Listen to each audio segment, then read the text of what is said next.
population, you could, once the Camp Nou is renovated, you could fit the whole of Girona into the 98,000. I mean, such a, do you think about it and go, my God. And, we sat through the Leicester phenomenon. Yeah. And we all sat here, and pretty much to a man, we probably all went, around about this time, Christmas in December and January, and I know there's a break in Spain, but they're going to falter. And then, actually, for them, it was a little bit later when they went to, or it was quite a bit later, actually, but I'm going to guess and say around maybe the February time when they went up to the Etihad and pummeled Manchester City. I mean, pummeled them in terms of the scoreline.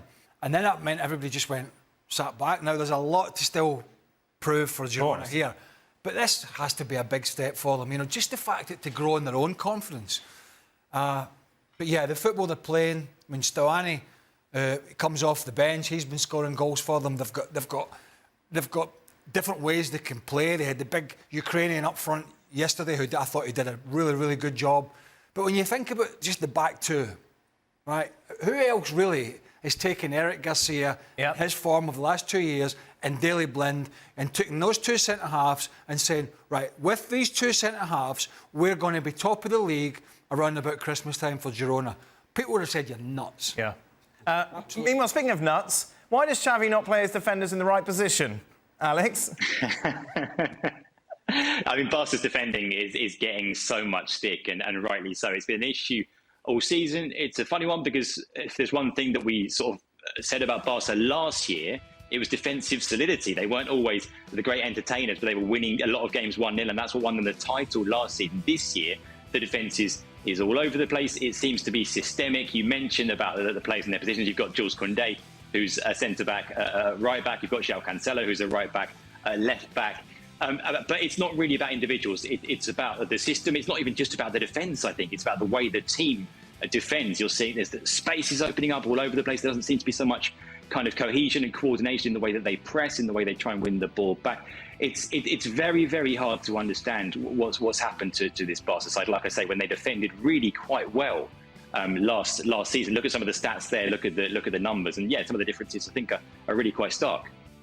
Yeah, the most stark one, obviously, is the fact they've conceded 18 goals already this season. They only conceded 20 last campaign, Craig. Campaign, of course, they won easily. I think here we have another manager who is either searching for something that he really doesn't need to look for and is overcomplicating it. Last year,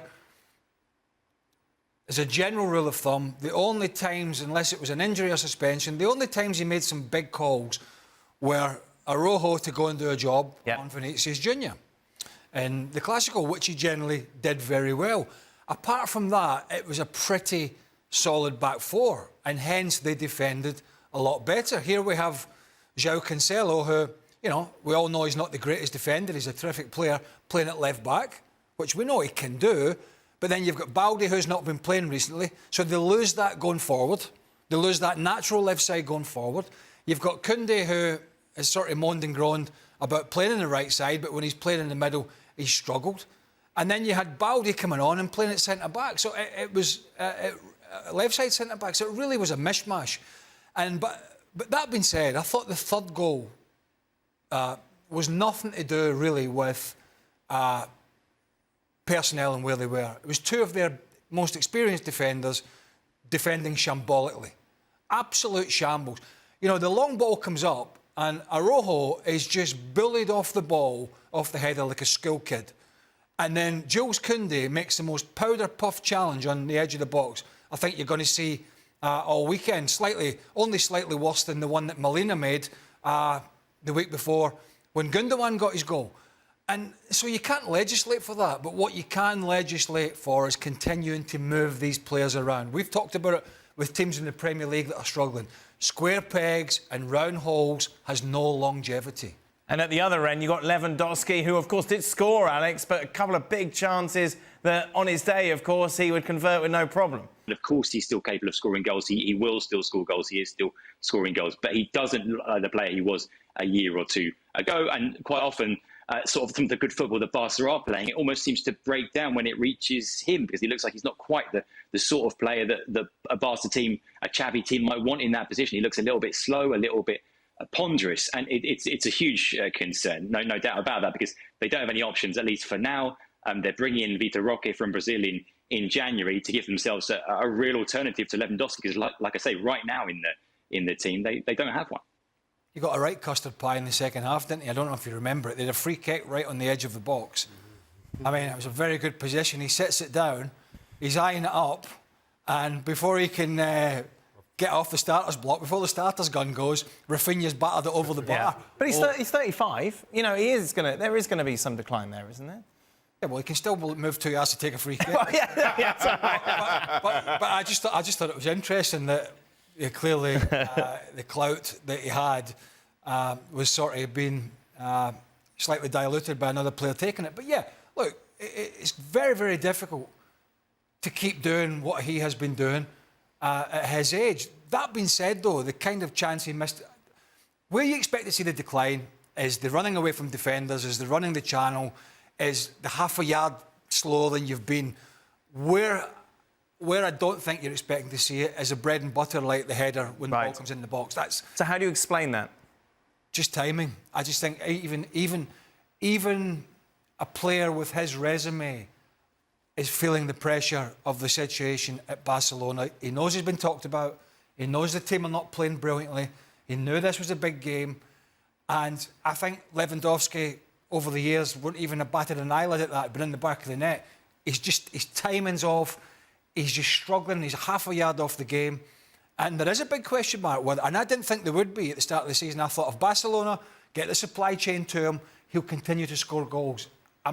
I'm doubting whether we're ever going to see that again. But that timing, I mean, it's such a quick decline from the Lewandowski we saw last year. So while, yes, he is 35 now, and that decline has to come at some point, you just don't expect it to be this sudden. And Lewandowski hasn't been great all season long. And then the injury, and you thought, well, once he gets back, and if that happens immediately after coming back, then I think, yeah, okay, it's just about games. But he's had a few games under his belt now, and that's twice in quick succession. Very similar situations, routine, or what you would think are routine for Lewandowski, that he gets very wrong. It's not a little bit wrong. And that for me is a huge concern when you want to rely on, where you certainly need his goals because of how you're defending, and he just seems so far off it, even after this little run of games. I think he comes from a situation in Germany where they were so dominant, Bayern, and still are. You know, it might change this season, who knows, that not to detract from his goals, but he was very rarely bailing them out. Maybe the Champions League was different, right? But he's at a situation now at Barca where Xavi's kind of relying on him to bail them out of this bad period. If you look at Real Madrid, not playing particularly well, didn't have a great result at the weekend, but Bellingham has been bailing them out with the goals. If you look at Atletico Madrid, Griezmann's form and Alvaro Morata are bailing out generally any kind of average to poor performances. Xavi he knows his team are not defending well, and a lot of it's down to him. He knows he's had injuries in the midfield. He knows he's had suspensions. He needs this player to bail him out of this tough period with goals. And that's a big weight on Lewandowski's shoulders, maybe one that he's not had for a long, long time. Xavi, of course, plenty of house money left after winning La Liga last season, I imagine, Alex. He says that this is a team under construction, but how much time is he going to have for this rebuild? Yeah, it was interesting, that comment, wasn't it? He's got some criticism for that comment as well, because, I mean, you sort of understand what he means. You know, what he's saying is this team isn't the finished article. This isn't where he wants this team to be. But, of course, it begs the question, well, should they still be a team under construction when Xavi's been in charge for 2 years? Yes, that's been a difficult 2 years. You know, the club have had these extreme financial constraints in terms of team building. That's been difficult. But, yeah, 2 years into Xavi's reign, they should be playing better football than this. You know, last year, yeah, they got the results. They weren't always playing the football that the Barca fans might want to see to go alongside those results. This season, they haven't always been getting those results either. So that sounded a little bit like maybe kind of making excuses. It sounded a little bit negative to be talking about a team in construction at this stage of his tenure. But yeah, like you say, no one's got more, apart from, I don't know, Pep Guardiola, there's no one at Barca who'd have more credit than Xavi because of what he was, what he represented as a player, and what he means to the fans. So yes, they will give him time to get this right. How do you divvy up the percentage chances of winning La Liga then, Alex?